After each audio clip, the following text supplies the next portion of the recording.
இந்த பண கணக்கை பற்றி நாம் அதில் பார்க்க வேண்டிய அவசியமில்லை. ஏனென்றால் இது அவ்வளவு முக்கியமான மிக தேவையான ஒரு திட்டம். எனவே இதில் பணத்தை கணக்கு பார்க்காமல் செய்ய வேண்டும் என்பதுதான் மாண்பு முதலமைச்சருடைய மாண்பு தமிழ்நாடு முதலமைச்சர் அவர்கள் காலை உணவு கொண்டு வருவதற்கான திட்டத்தை ஏற்பாடு செய்தார்கள். அவசியமான இடத்தில் மதியமும் உணவு கொடுக்க வேண்டும் என்று ஏற்பாடு செய்திருக்கிறார்கள். அந்த வகையிலே ஏற்கனவே சென்னையிலே துவங்கப்பட்டிருக்கிறது.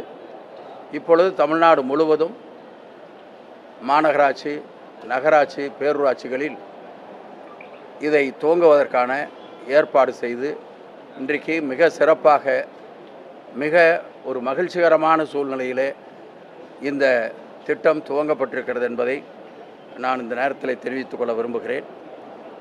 இப்பொழுது தமிழ்நாடு முழுவதும் முனிசிபல் கார்ப்பரேஷன்ஸு, டவுன் பஞ்சாயத்து, நகராட்சிகள் இது எல்லாமே சேர்த்து 1,23,000 பேருக்கு இந்த காலை உணவு கொடுப்பதற்கான ஏற்பாட்டை மாண்பு முதலமைச்சர் அவர்கள் செய்திருக்கிறார்கள். அதற்காக ஏறத்தாழ 214 கோடி ரூபாய் ஒரு ஆண்டிற்கு பணம் ஒதுக்கப்பட்டிருக்கிறது. அது இந்த பண கணக்கை பற்றி நாம் அதில் பார்க்க வேண்டிய அவசியமில்லை. ஏனென்றால் இது அவ்வளவு முக்கியமான மிக தேவையான ஒரு திட்டம். எனவே இதில் பணத்தை கணக்கு பார்க்காமல் செய்ய வேண்டும் என்பதுதான் மாண்பு முதலமைச்சருடைய எண்ணமாக இருக்கிறது.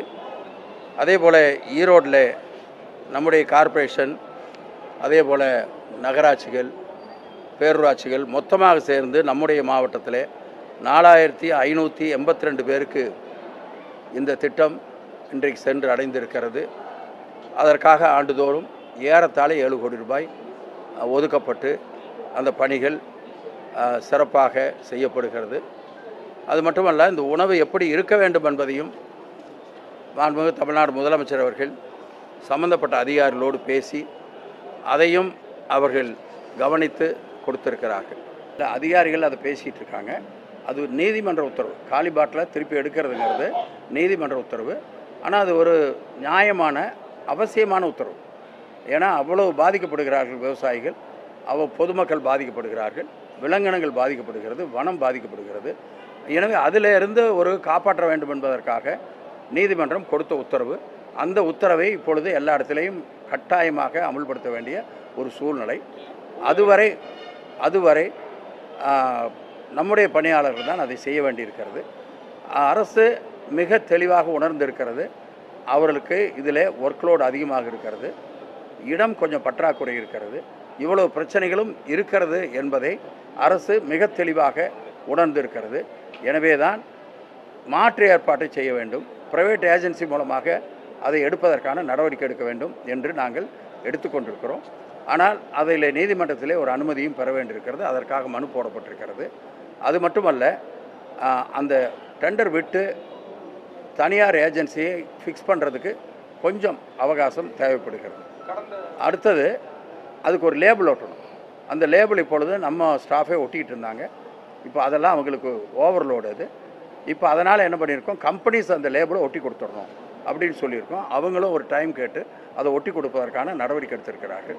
எனவே அவங்க அதை ஒட்டி கொடுத்துட்டாங்கனாக்கா அது வெளியில் போயிடும். அவர்களுக்கு எந்த பிரச்சனையும் இல்லாமல் அது சால்வ் பண்ணப்படும். தெரிந்து கொள்ள கீழ்கண்ட கேபிள் மற்றும் டிடிஹெச் நெட்வொர்க்குகளில் எம்நாடு செய்தி தொலைக்காட்சியை காணுங்கள். பாதகம் செய்பவரை கண்டால் நாம் பயம் கொள்ளலாகாது பாப்பா. மோதி மிதித்து விடு பாப்பா, அவர் முகத்தில் உமிழ்ந்து விடு பாப்பா. அண்மை செய்திகளை உடனுக்குடன் தெரிந்து கொள்ள இணைந்திருங்கள் எம்நாடு தொலைக்காட்சியுடன்.